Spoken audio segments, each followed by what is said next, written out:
welcome to this Tuesday evening spiritual feast.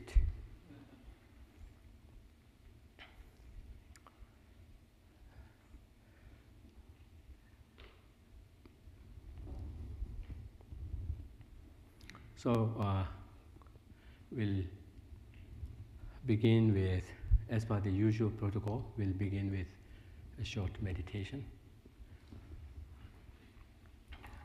So sit upright, find yourself in a dignified position, yet comfortable,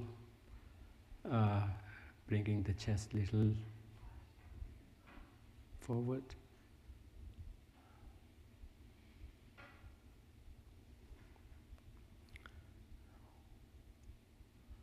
We'll begin with taking 3 rounds of deep, deliberate breath, breathing in through the nostrils and out through the mouth. Deep, deliberate breath. We breathe in deeply and breathe out slowly but completely out.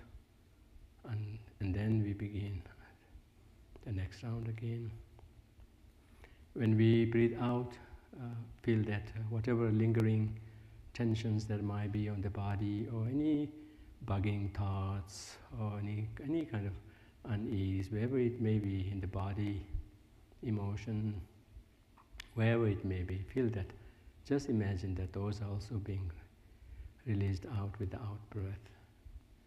And just as in our usual breathing meditation, likewise, even when we take deep breath, also try to rest one's attention on the breath as we do so.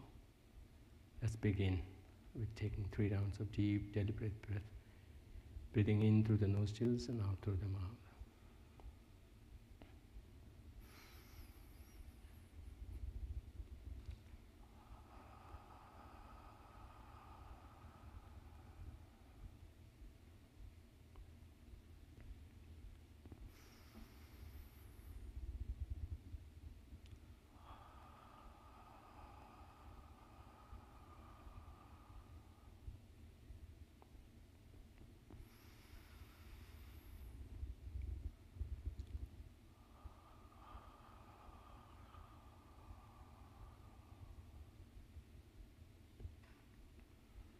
Now, taking one's own time, slowly but gradually return back to the normal rhythm of breathing. Breathing in and out through the nostrils in one's own natural way, in however varied way it may be, with individuals or with a single person in the course of the breathing. Make sure that that's just the natural breathing, where one doesn't impose any specific strength, length, force, rhythm. Let that be the just natural way we breathe in and out. And as we do so, try to rest one's attention on the breath, beginning with feeling the breath at the entrance of the nostril, inside the nostril.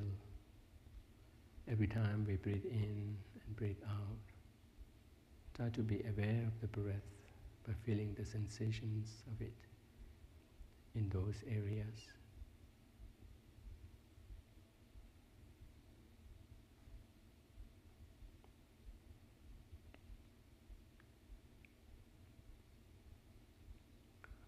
Try to be fully present here, singularly focused on this present activity of breathing as it is happening naturally.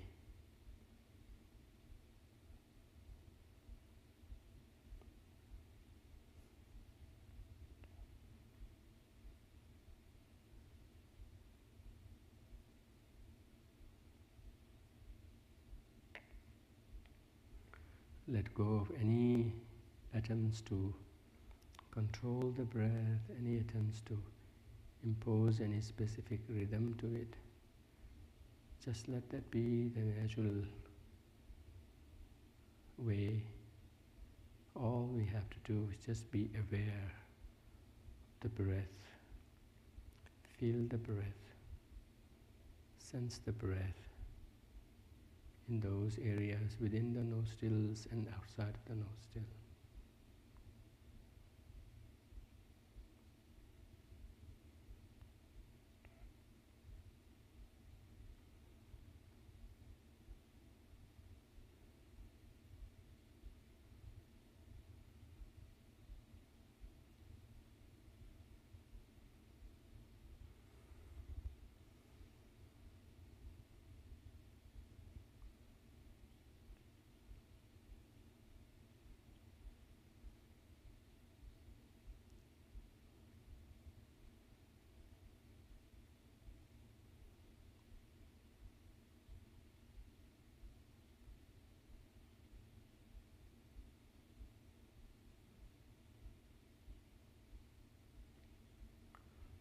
Let go of any distracting thoughts, be that in the form of looking into the past,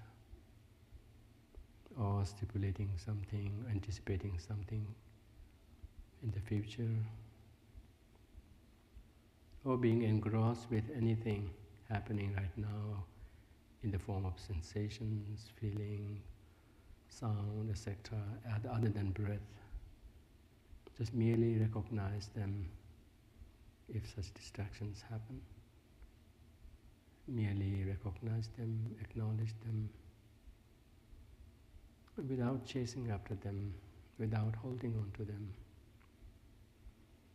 Remind yourself to come back to the breath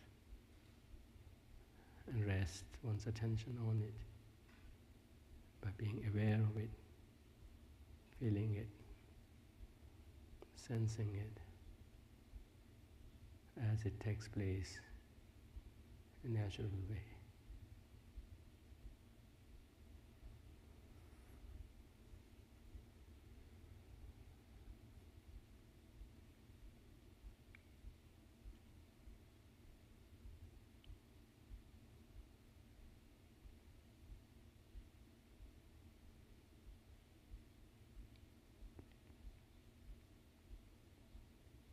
It's not so much about thinking of the breath, but rather becoming the breath as it, being aware of the breath, sensing the breath, almost becoming it,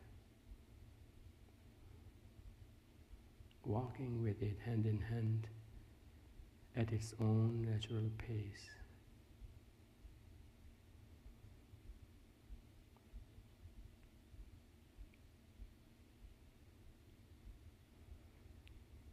Thus, one can aim at a state of restful relaxation, restful, alert relaxation, alertly attending to the breath, yet feeling relaxed as we have nothing but to walk with the breath, hand in hand at its own pace.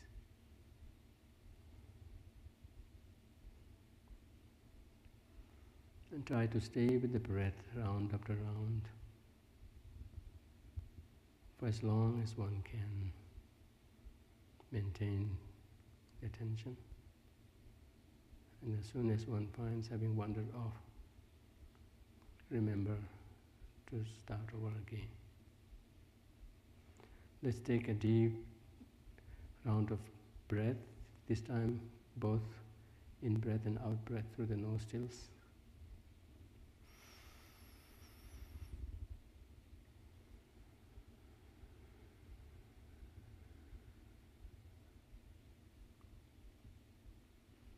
Now slowly return back to the natural rhythm of breathing.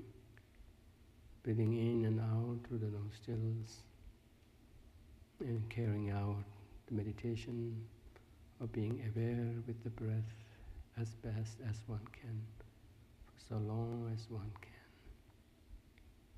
at one go, and starting over again when one has wandered off. So for the next few minutes I will not intervene.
Let's now once again take one round of deep breath, breathing in and out through the nostrils.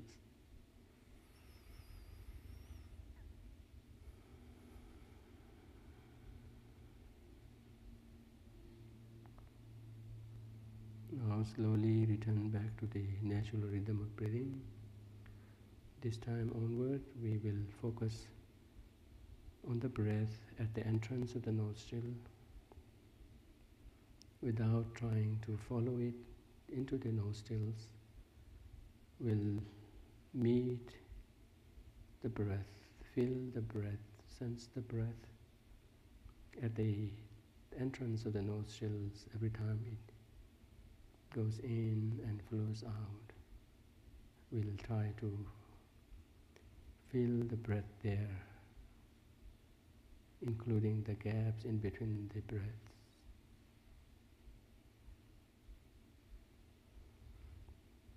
However faintly it may be happening, any sensation of vibration, touch, pressure, temperature, whatever it may be, however faint it may be, let's try to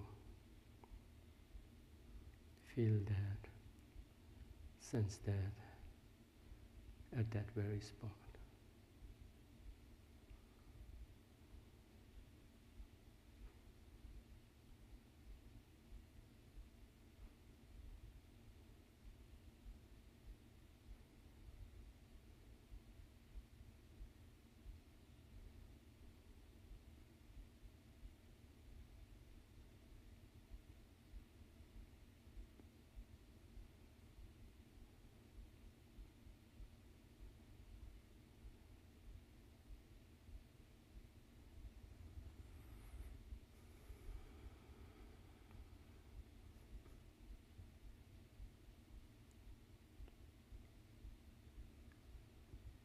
Let's now take 3 rounds of deep breath. This time breathing in through the nostrils and out through the mouth. Deep, deliberate breath, 3 rounds.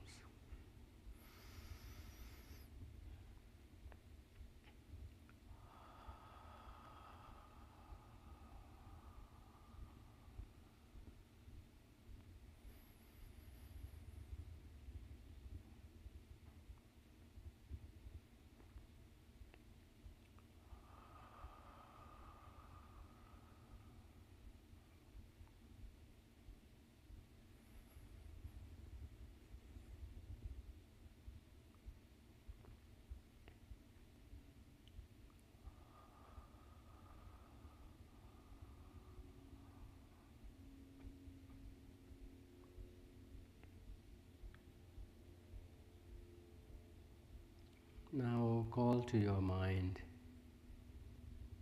any moment in your life when you felt valued, loved, honored, be that of something in the past during your childhood, from your family members or in school, from your teachers, at your workplace, from your colleagues, superiors, peers, colleagues. Recall an event, an occasion when you felt valued, honored, loved, cared for, at the depth of your heart.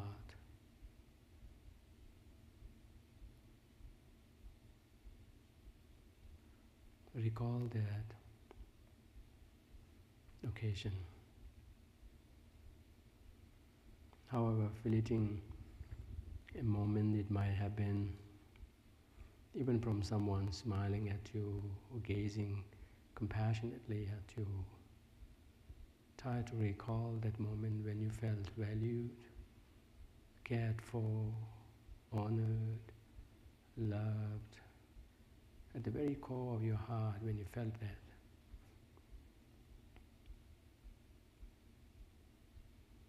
Now try to relive that occasion.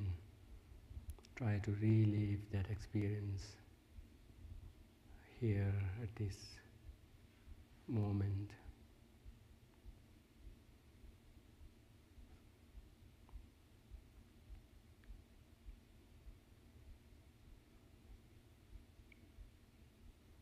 Try to relive that and try to leave that for a little longer time.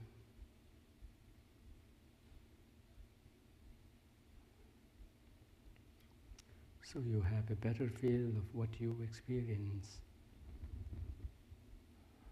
when people acknowledged you in your potential.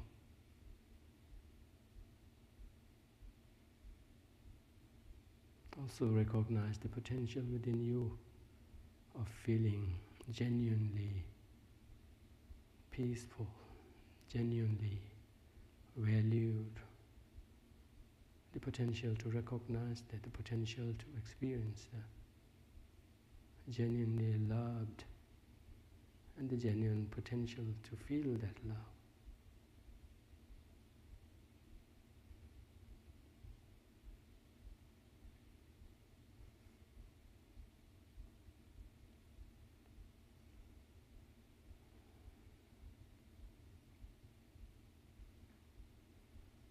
Appreciate that feeling as well as the potential within you to feel that, to relive that, to recreate that, and to lengthen that.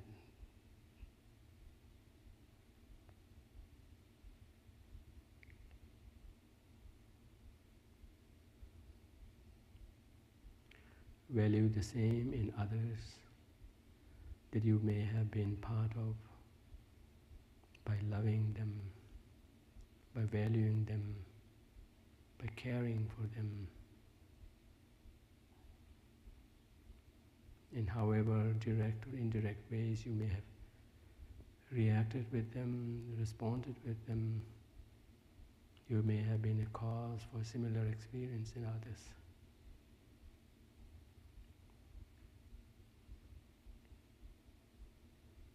Thus, others are also to be acknowledged to have the same potential.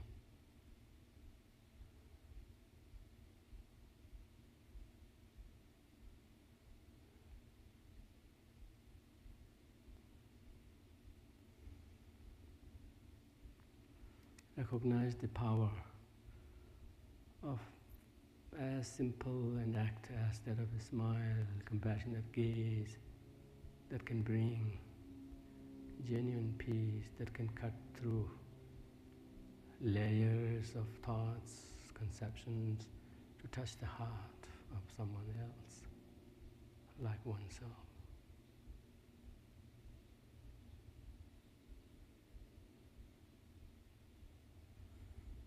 Valuing these, resolve to live through these moments more and more on a regular basis. Create a similar occasion for oneself and others. Exchange similar occasions, opportunities, one to one another. By recognizing how valuable these are, how capable these small incidents are of bringing to the fore our hidden yet very valuable basic potentials that we can nurture and bring them to the surface, to be lived and sustained all throughout.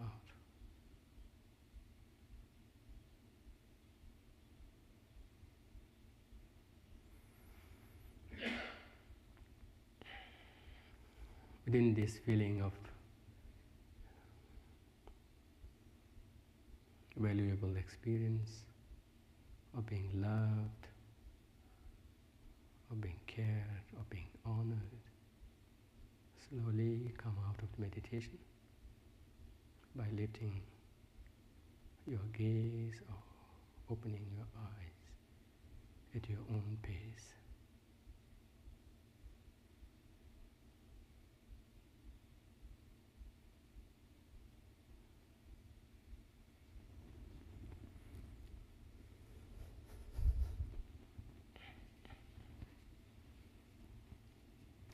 It is important to recognize, and I'm sure you all recognize it, all I'm doing here is just reminding you including myself, but more particularly with the selfish interest of reminding myself that yes, very often we benefit from these occasions without any apparent reasons. And then sometimes we experience these from someone, irrespective of what the situation may be. Yet in other occasions, however much we are aware of clicking onto that, we have difficulty getting to that. So that should raise a question of what could be causing this, or what could be hindering this. Thereby, we become more expert in really knowing ourselves of how to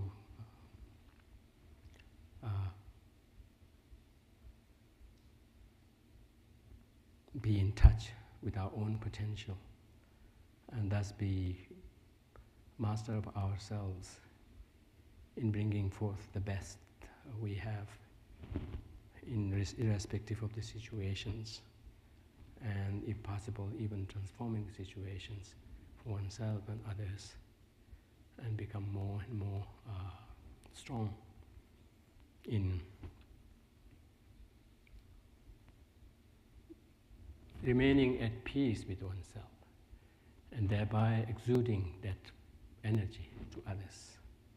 We all have the potential, and that's very clear. Everyone would have felt it at one point or the other. And that too, not just for one or two occasions, but many occasions. That should have raised the question of how come I'm capable of this? What could be responsible for bringing this out? How can I do a better job in really knowing the ins and outs of it, so that I can bring it out every time I want?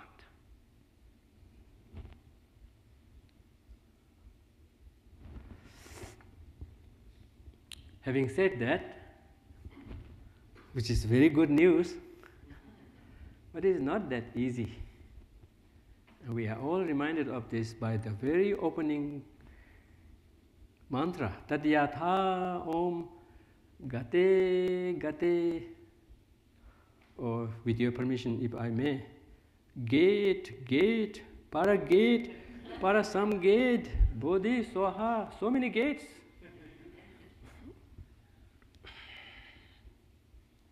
We have to keep pushing, keep working, because that is the most worthy area to work on. After all we are striving for is making peace with ourselves.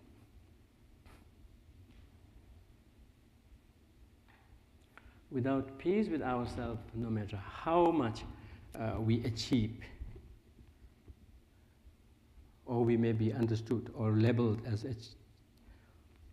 successful or whatnot, we would not have succeeded in the true sense, and we would be witness to that. And that's the area we need to work on, and that's the area which is not that difficult, not that easy to succeed, and thus we are reminded that the Tadyatha means thus this is the way. Persist, keep on persisting, then eventually things would have no choice but to relent to it, and you will be found in Bodhi. Bodhi means full awakening of our potential, positive potential. Recently I heard, I haven't seen the movie, there's a movie called Lucy. Yes, I haven't seen it, but from what I heard it seemed like, whoa, that's almost imagining what it would be if all of our potentials could be taped on. But there it is talking of all our potentials of the brain. Many parts of the brain gets unused. So many of them. What about if all of them could be used? But that's definitely not necessarily a guarantee that the outcome would be very good. Just as it sounds like hearing from what the movie shows. But we are talking of tapping on all the positive potentials of our mind, all the positive potentials. We're not tapping on them, let alone tapping on them, all of them. We almost kind of put them under the rug, and all we do is we tap on our negative energies, being angry, jealous, greedy, likewise. So if instead we could tap on our positive potentials, we have the positive potentials. It's not something to be brought in and new. We have seen that. In as simple a situation as someone gazing at you with love, compassion, someone kind of gesturing you in a love, compassion, and you just clicked on in taking it in that light, how that brings in a sense of joy, a sense of fullness, sense of completeness, sense of adequateness, and yes, sense of fulfillment. We have that potential. Likewise, we can also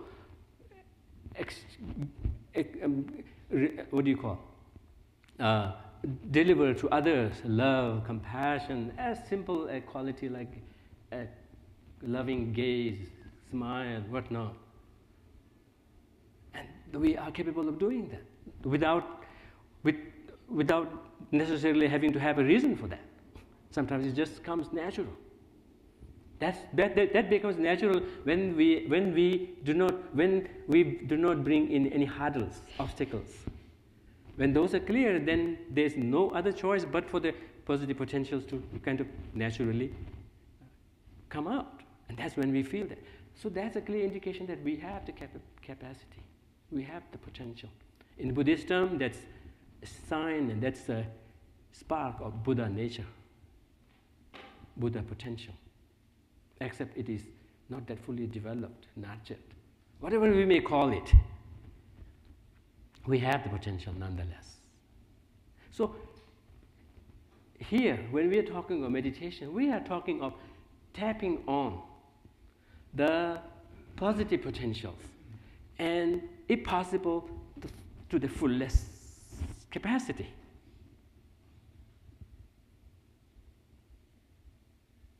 Then imagine what we could do.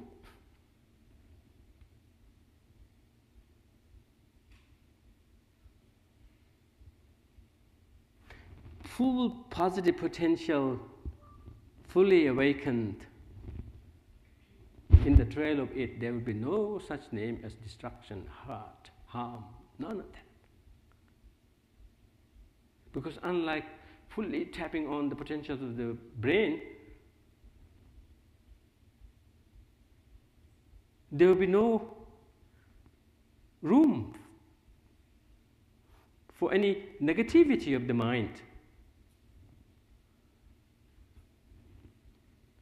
to get vent, to get expression, because under the weight of the positivity, it would have been undermined, it would have been weakened, it would have been, even from a Buddhist perspective, to sound very ambitious, it would have been completely rendered irreversibly deleted. Irreversibly deleted from our human software.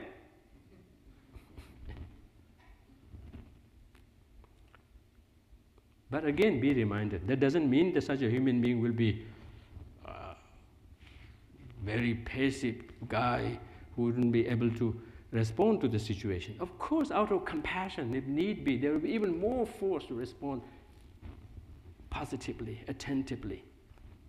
Be that even in the form of playing Angry Bird,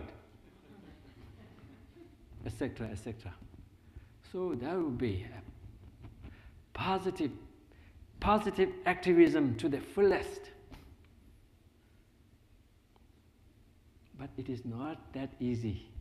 We have to keep on persisting and moving through one gate to the other, to the other, to the other, until we've landed ourselves to the non-returning gate of Buddhahood.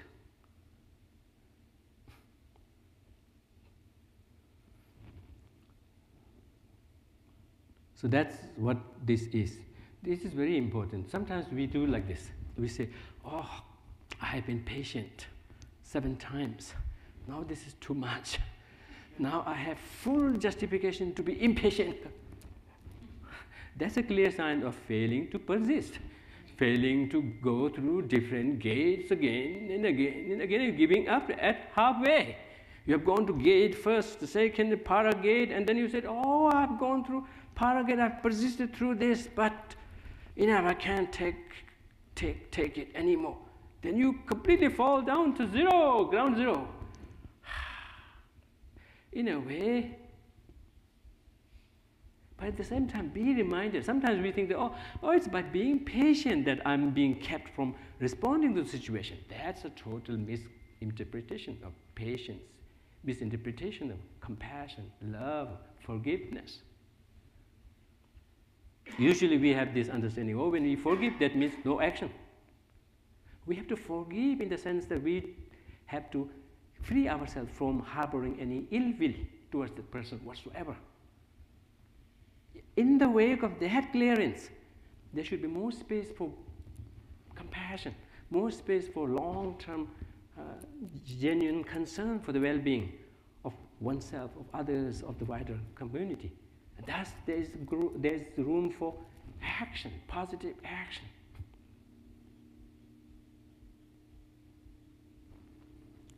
So, having said that, we're reminded of what meditation is.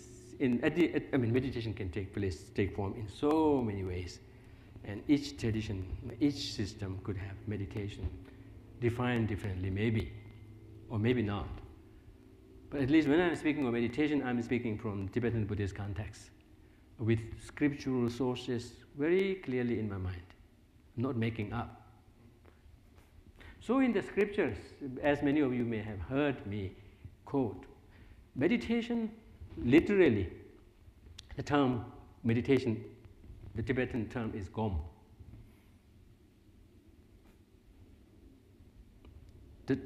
Does it, the mere expression of gom, does it conjure up a image of someone gom?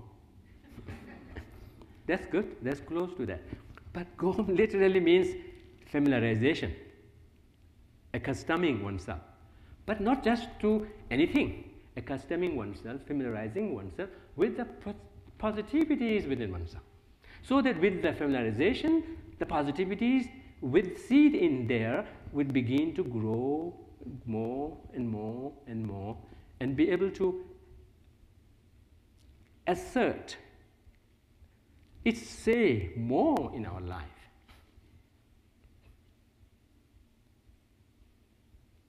So that's the basic goal of meditation. Meditation, familiarization of the positivities within us.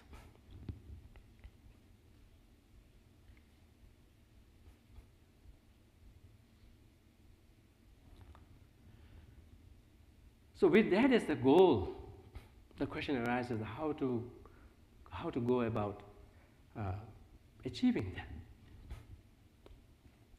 Since that has to be done through the means of mind, through the means of our consciousness, I keep coming back to this. We are very special things among many things. We are experiencing things, not just like other things. We are experiencing things, we are feeling things, we are sensing things. And that's the sensing, the feeling, the experiencing, at least from a Buddhist perspective, happens at the mental consciousness level.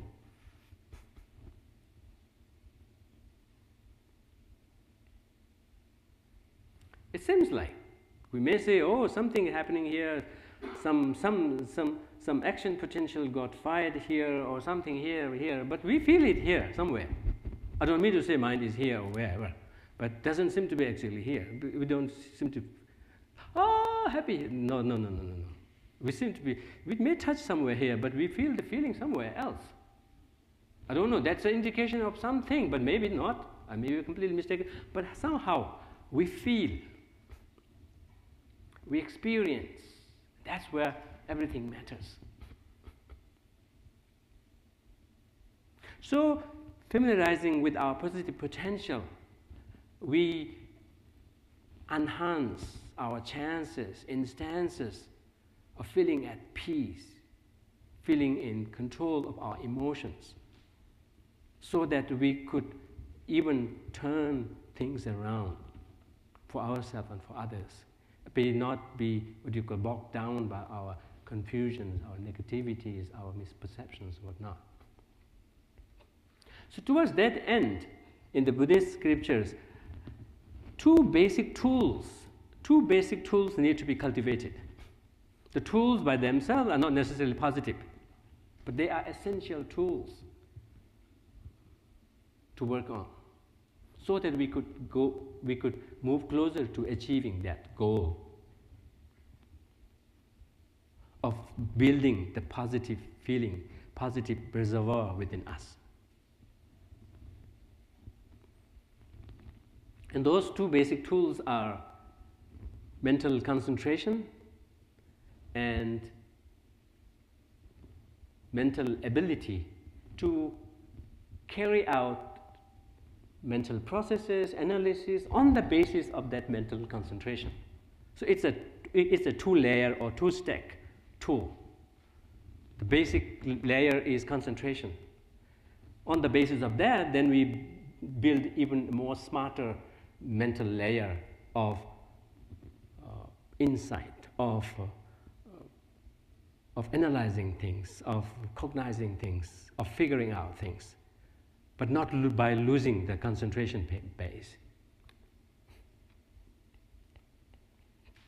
So in both of these, and these tools by themselves are not necessarily positive. As you can see, concentration, power of concentration, on the basis of that, the power of engaging in analysis, critical analysis, evaluation, whatnot. They by themselves could be used this way or could be used this way, could be used negatively, could be used positively. But in our effort to develop with a clear insight, clear sight, clear foresight of where we're going, nonetheless, we need to work on these basic components.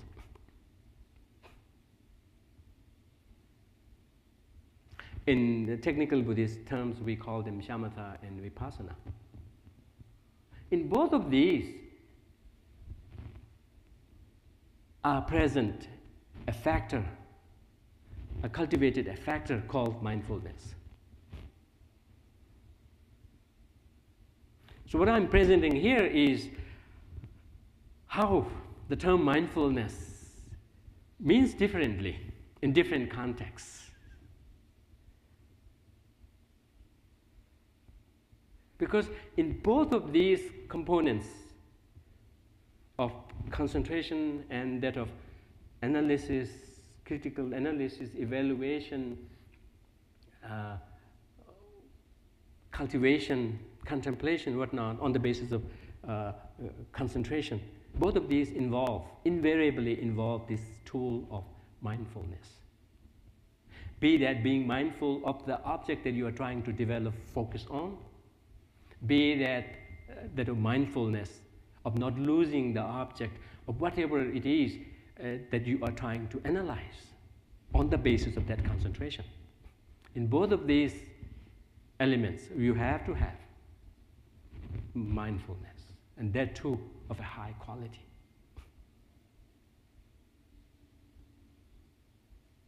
So, from that perspective, all meditation has to involve mindfulness. There's no way but that. Yet, in our society, not every meditation is called mindfulness meditation. So that's what we need to understand. Yes, what does it mean here? What does it mean there? They cannot be collated. They cannot be mixed together. That is one thing.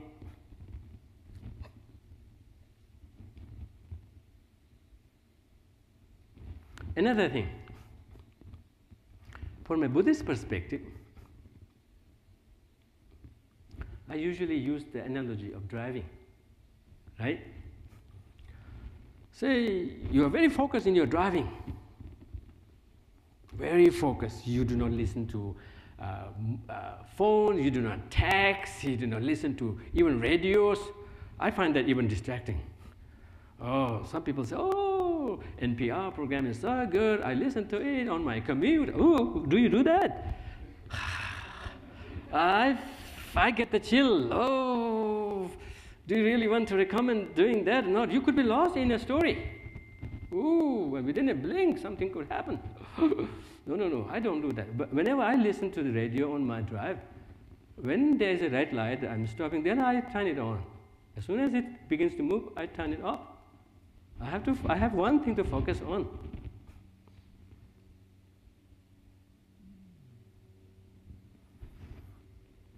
But anyway, if one is so good in focus, was focusing, but one is completely negligent on following the traffic rules. You just focused, you were intent on the road and keep going, no matter what the light is, what the color of light is, where anybody is coming. Then you risk being hurt. You risk hurting others. You risk not getting where you want to go. Likewise, mere practicing focus, and likewise, such kind of a focus would not necessarily end up in a success, in a proper way of focusing, in a fruitful way. Likewise, I say, and from a Buddhist perspective, we value very much, first and foremost, respecting the traffic rules, learning them, respecting them, then on top of that, build the concentration of doing a good job on being focused while driving, at the same time on the basis of following the rules, then build the insight, build the capacity for making the right choices at different times. That comes wisdom. So from a Buddhist perspective, for successful meditation, some amount of groundwork in the form of morality is very important. When I say morality, the basic morality is very similar to the Ten Commandments. Very similar. It's quite amazing how strikingly close they come to, except for one or two. Except for one or two. They almost like a copy. Do you say copycat? Oh, right?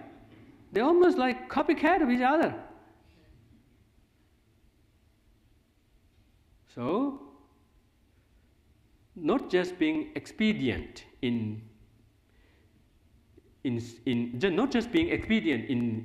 one's observation of these basic moralities, but being really intent and fully determined that yes, these are things that I should never do. At least do my best in not doing them. What could be the inspirations? We need to look for inspirations to really stay put on that. In the traditional scriptures, we bring, oh, if you do this, you'll be born in the hell realm, or if you do this, you'll be born in somewhere. These do not sell well these days. There are not so much buyers to these things.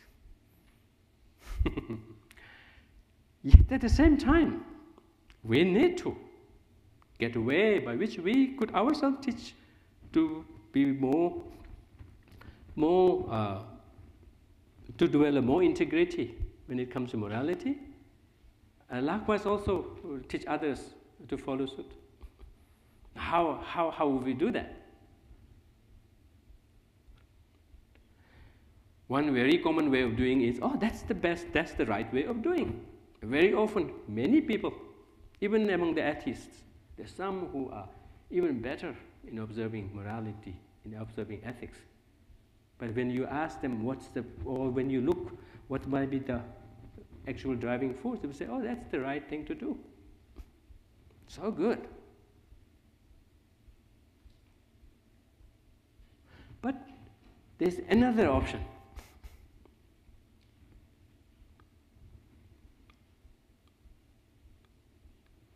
All of these negativities, all of these non-virtuous actions,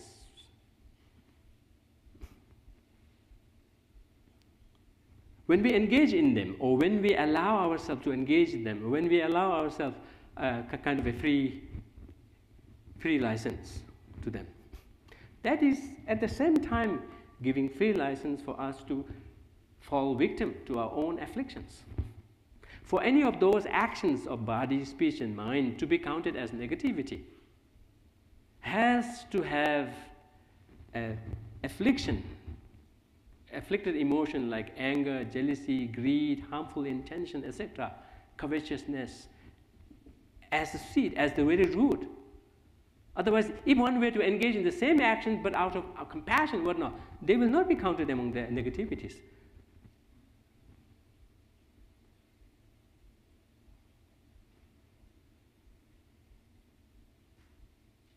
Thus, actions by themselves are not negative. When they are instigated by afflicted emotions, harmful emotions, then they become negative. That's what it is called negative, non-virtuous. So what happens when we give into these actions? We are indirectly giving into the afflictions, of becoming victim to the afflictions, of not exercising any restraints to them, on them. And when we do not exercise any restraints on them, then we ourselves suffer. Our own prospect of well-being, happiness, is at stake. Because it is these afflictions within us that cost us our peace, right then and there, as well as in the long term. Once we fall in their hands, where we go, what our next direction is, it is totally unpredictable. We now lose control. So from that perspective, that recognition is very important. On the basis of that, out of our own interest, our own self-interest, we could exercise restraint against these afflictions, and to a great extent, curb on these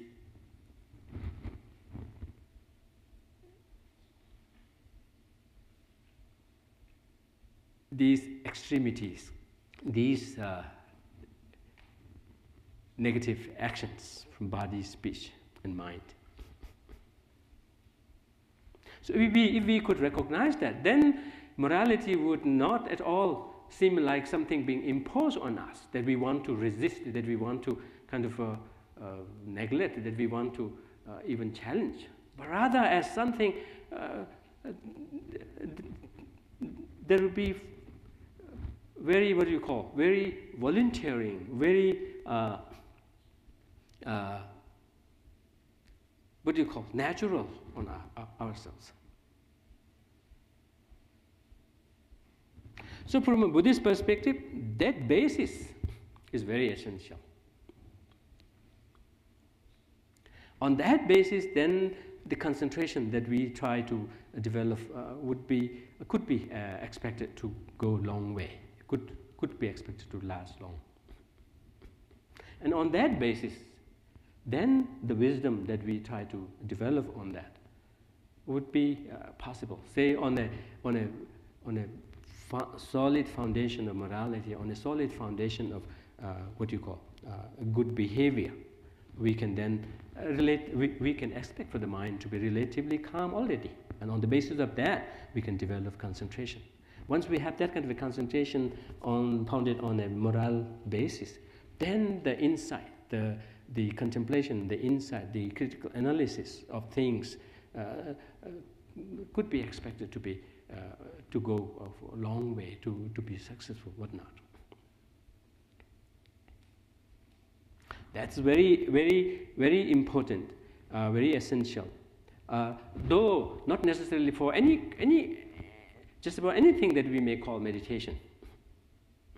If by meditation all we are looking for is a temporary feel good, like we reach for Coca-Cola and expect happiness to come out of it. If that's always we value meditation for, a feel-good thing, then be it. Then that kind of thing doesn't necessarily require any kind of a structured, disciplined build-up. And likewise, one cannot expect the results from that to be lasting, deep-rooted, deep-seated. No, not at all. Because it is not me. Who says this? Maya Angelou says this. Out of the blue, Maya Angelou comes. Nothing will work unless you do. So depending on how you work, you can expect the same.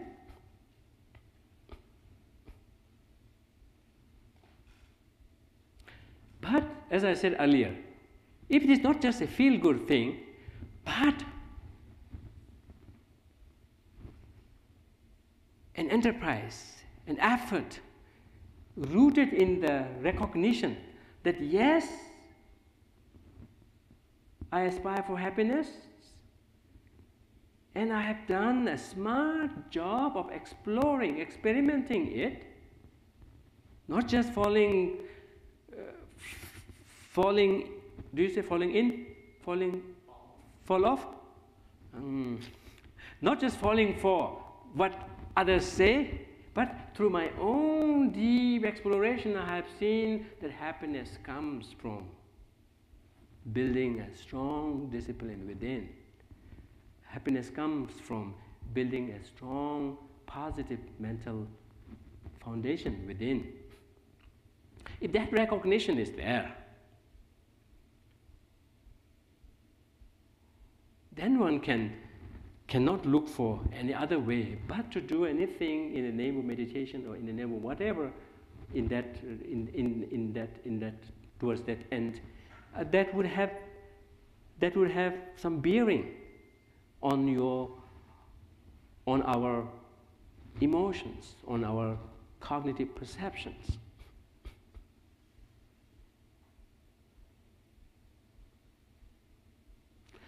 For that kind of a mission, then definitely yes.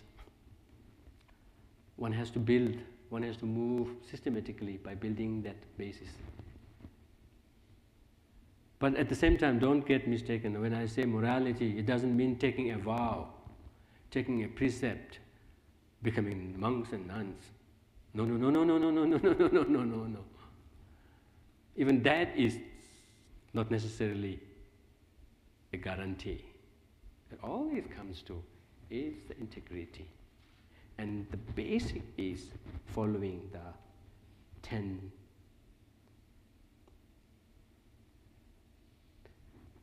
just for the sake of convenience of relating with it, we can say 10 commandments, 10 non-virtuous actions, 10 virtuous actions, whatnot. But list is not important. We have to figure out what are the actions that we engage in that are harmful in nature. Harmful to what? Harmful to one's prospect of happiness. Where? When? Not necessarily long term afterwards. No, not necessarily. Right here and now, and from here onward. That recognition is very important. Because look, when we are driving, the reason why we are following rules, I have raised this question earlier also. I was wondering, what could be making people so good at following rules? Not necessarily all, but many. Because I have observed that in the thick of night, when there is no traffic at all, only one car, if it is, it would come and stop at the red light and then go. What could be the reason? Someone might be looking. There might be a camera. I could get a ticket tomorrow. It's quite embarrassing to find myself in the courtroom. It could cost me more for my insurance. etc., etc. Oh, that's not the only way. Oh, someone saying, that's the right thing to do. That's the right thing to do. That's how I feel good when I do the right thing. Or some even better. Oh, that's not good. That's not even showing, being a good example to others. I could even hurt someone. What if somebody comes all of a sudden? Care for others. That's very important. If we could move from there, saying, by giving into anger, jealousy, I'll not only harm myself, but harm others, spoil the whole situation for others. If that kind of a compassion, altruistic attitude can be the driving force, that's even better. If that's too much to hope for, then at least think that's not good for me. Right here and there, I am hurt. Like we think, right here and there, I might get a ticket. So that kind of recognition is so essential. And with that kind of recognition, following morality, moral ethics would not be some kind of imposition that we reluctantly either follow or do not want to follow, but something that we would be naturally accepting to, naturally happy to follow. With full assurance, full understanding that that's the best, not only the best thing to do, but that's what is contributing to my well-being, contributing to the well-being of others, like that.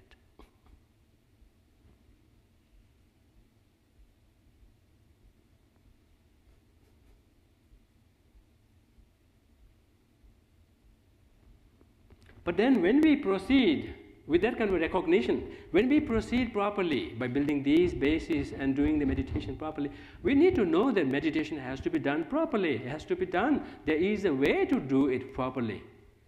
Just by doing something in the name of meditation should not be a guarantee to goodness. After all, meditation is something that we do.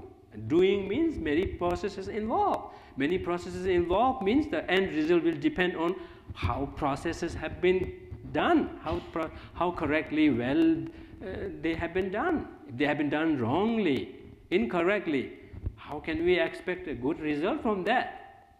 As simple as that.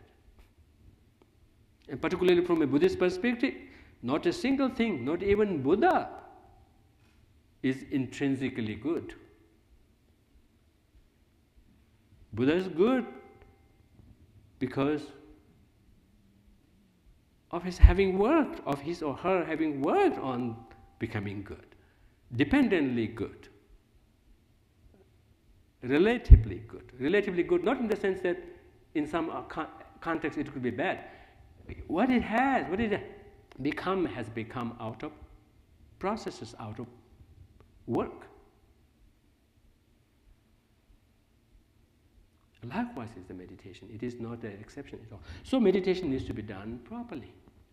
Particularly when it comes to doing extended meditation. Meditation, the kind that we do, how many hours? 10 hours a day? No. How many, I'm speaking of myself, okay? How many minutes? Oh, how many hours? How many minutes? I can count on my finger. For that kind of a meditation, we should not worry that, oh, there will be adverse effects from that.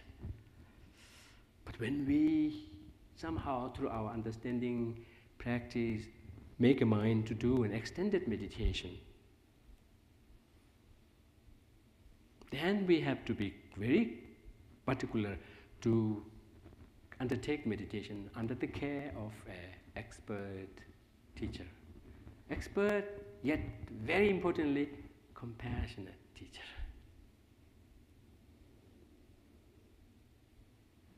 We just cannot do it on our own. That could go wrong and could have lasting impact. But the kind of meditation that we do, I don't know about you, but for myself, the feel-good kind of meditation that I do for short periods, there's no danger. Nor can I expect any big result. But in the case of extended meditation for 8 weeks, 10 weeks, years together, at least when we speak of pursuing shamatha, the stage of concentration, when we would call this, yes, now I have achieved the basic foundation of concentration that is relatively going to stay here without losing. That involves doing repeated sessions with very small breaks in between for days together, weeks together. At the very least, if one is very successful, one could achieve that in 1 month. No less than 1 month. If one is little, what do you call? Little what? Little distracted, not so, whatnot, giving in to emails in between, texting. Oh, what's up? How is the shareholder? What do you call? Stock market doing? That kind of distraction then would delay the achievement. It could take 4 months, 6 months. 6 months. If you can't make it in 6 months at a go, then the time is for you to give it up for a while. It's not gonna come that quickly. Give it up, take a break, and then maybe try again. Now, next time, don't ever wonder about the stock market. But then don't again get an excuse to look for some other things. So anyway, the scriptures speak very clearly about the thought, the accumulations, which means the gathering of facilities, the gathering of conditions, right, for a proper setting to undertake that. That includes, of course, looking for a good place, environment, as well as the surrounding, not infested by illnesses and whatnot. Yeah, speaking of illnesses, we must take the time, we must take a moment here to send our thoughts, energies to those who are infected by Ebola, who have already died and the family is affected by them, and then who are in the harm's way, who risk their life in assisting them, and some who may be in the middle of, the situation there is very difficult even to imagine. Let's take a moment here to send our thoughts, prayers.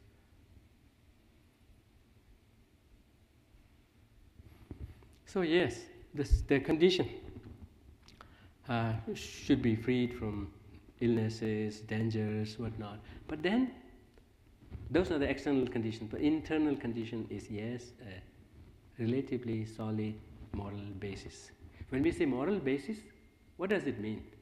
That means a strong confidence, strong determination within oneself, without having been enforced by someone, but growing from one's own in-depth and own introvert understanding that, yes, hurting others is the last thing. Not even the last thing, not a thing at all. Hurting others is the last thing, or not the thing at all that I can opt for. And hurting I do by giving into these afflictions. And they need to be curbed to the extent possible. That is morality. In whatever form it may be coming, you are now training in a restraint, self-generated sense of restraint. That kind of a confidence with you. If you carry that with you, everywhere you do, and at least the option to hurt others is completely taken away, how much better off you feel. And then in the wake of that, within that space of clearing all possibilities of harm not necessarily defined by action, harm defined by the motivation, harm defined by the mental attitude. So it's not ruling out action, it is not ruling out response, it's ruling out harmful intention, instigated by, inflated by anger, jealousy, greed, etc. discrimination, etc. If we rule that out, how much lighter we will feel. And then within that space of having cleared that out, having opted, having what you call ruled that out, how much fertile the mental area would be to come up with more creative ways of dealing with things. Situations present themselves, they need to be addressed in one way or the other, directly, indirectly, whatnot. But if we do that with an assurance that yes, nowhere negativity is there, then the option, the decision, the option that we come up with can be hoped for, can be looked forward to. Just test this in our own daily life, in our own little family. When you say, oh, anger, jealousy is coming, we kind of recognize that. Yes, the one important thing is, sometimes we feel that, oh, how can we ever have any say over anger, jealousy? They just happen to come. They just happen to be there. They just happen to show up. And then you only recognize when they have shown up. There's no way. No. If we make an effort, like as simple as sitting in a meditation, recalling a situation when you have completely burst out, and you recognize that only later on, and then see how that brought a trail of destruction, damage, etc. Replay that, recall that. Try to not fast forward, slow forward that. Yes, try to slow forward that. And then begin to see how things might have started. What could have triggered that anger which readily came up? Oh, you will get a clue. Like feeling assured of somebody's intentional harm, feeling assured that this is fully intended to me, kind of taking it personally, kind of feeling that, oh, somebody is doing that in full control, with full knowledge. No, at the very least, they could be doing it with anger, jealousy, whatnot. And we all understand how, once we are under the direction of Mr. Anger, how Mr. Anger or Mrs. Anger, how free we feel. We almost have no free say. So those become clear. And then next time one would do a better job. It's almost like, it almost results in kind of succeeding in dilating the time of how things happen. One would begin to now see some gaps where it didn't seem like possible. And the gaps become bigger and bigger and bigger, and begin to see the processes. Sometimes one could even succeed in even seeing it before it actually happened. That definitely happens. And that is affirmed by meditation, by scientific researchers also. They have seen how successful meditative practitioners are capable. They have even seen that in I think they called it some gamma effect, something like that. That has to do with how they can see things in granular details. They have seen that. Likewise with the startling effect. They would not be easily startled because they would have some mechanism built to kind of keep that happening. Anyhow, so that should not be an excuse that, oh, anger just seemed to just come up, show up, without any warning. Of course, it may not, we may be a little too desensitized to see the warnings, but we will definitely, if we do a better job in really slow forwarding a situation and kind of, so we could take a time in our quiet meditation, replaying it, studying the details, and then look forward to really doing a better job. At least develop a sense of caution that, yes, next time I'll do a better job to catching it. And as a method of catching it, we kind of move to a situation which may very possibly trigger you into rage. Kind of move towards that consciously. Now I'm moving towards that danger zone. Not kind of whisking away, rushing into it, but kind of moving, that this is what is happening. I'm moving closer, closer, closer to that situation. Now this could happen anytime. Then one could catch it. Like we are trying to come out of the room, office, all of a sudden, and we have already made few steps towards the door, all of a sudden some telephone comes, and in rush we would have completely thrown away our sense of what we are up to in terms of moving out of the house, in closing it or going somewhere. That complete, what do you call, surrendering of the mindfulness to the phone call could cost us locking ourselves out. So if we do a better job, that yes, this is what's happening. Yes, while this is happening, this is coming. Then we will be able to do a better job. Likewise, that kind of efforts will definitely pay back. So basically, that's what we have to have. What do you call? At work. At work. That kind of a awareness, that kind of a what do you call? Visual. Pardon? Visual. Yeah, that kind of a visual, that kind of a defensive mechanism has to be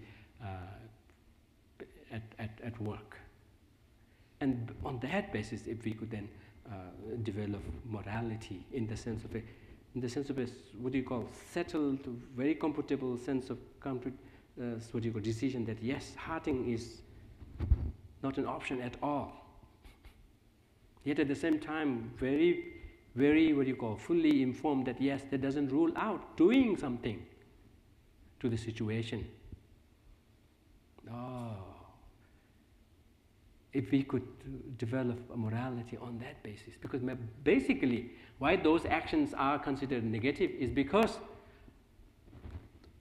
not of what the actions themselves look like outwardly, but how ordinarily, generally, these actions get generated, rooted in these afflictions.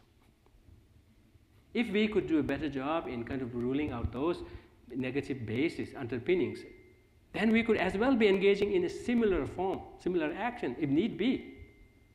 But they would not be harmful to oneself, nor would that be considered negative. It's not so much about who considers it, but would not affect us as negatively.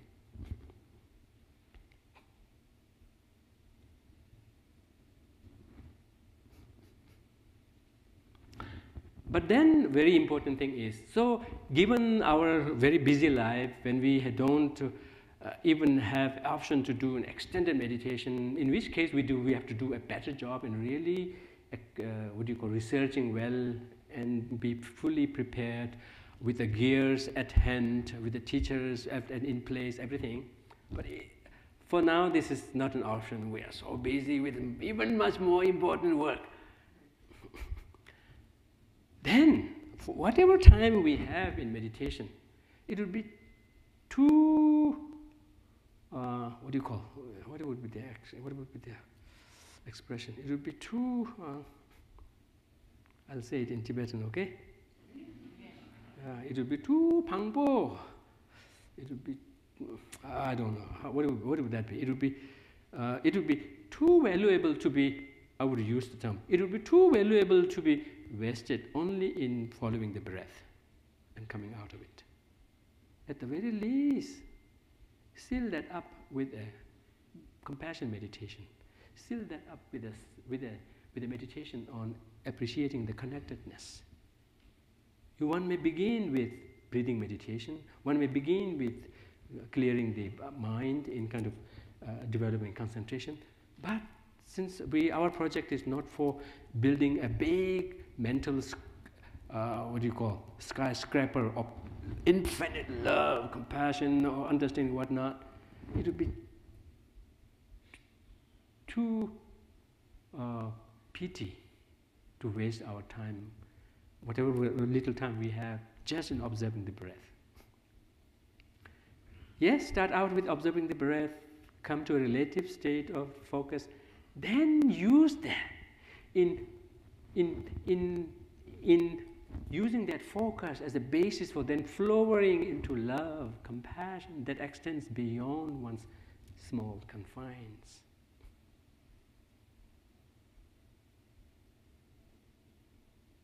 Then I can assure none of these adverse effects that are being reported, not too oftenly, but that have begun to report from extended meditation practices, then these will not come.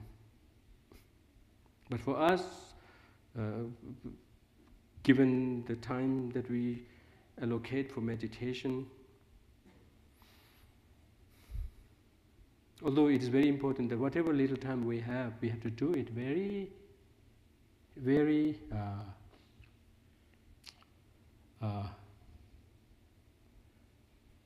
integratedly, very purely, not fooling ourselves and just getting on the cushion, yet squandering our thoughts all over, then that would be fooling ourselves.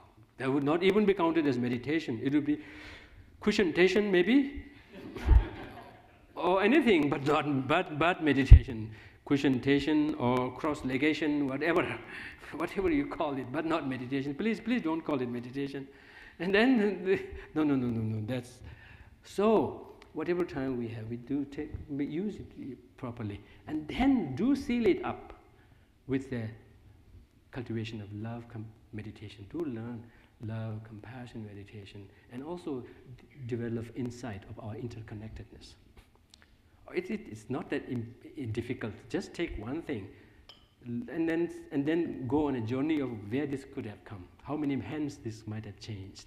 Where could this have happened? All these things. Oh, this will open you big vista of interconnectedness, of dependence, of benefit. Allah was the same to us others. If we could develop that and walk out with that kind of appreciation, the world would begin to look different.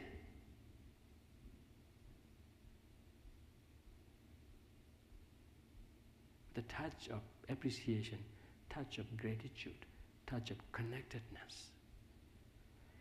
With this touch of connectedness, appreciation, may I request Zegla to then do the yes.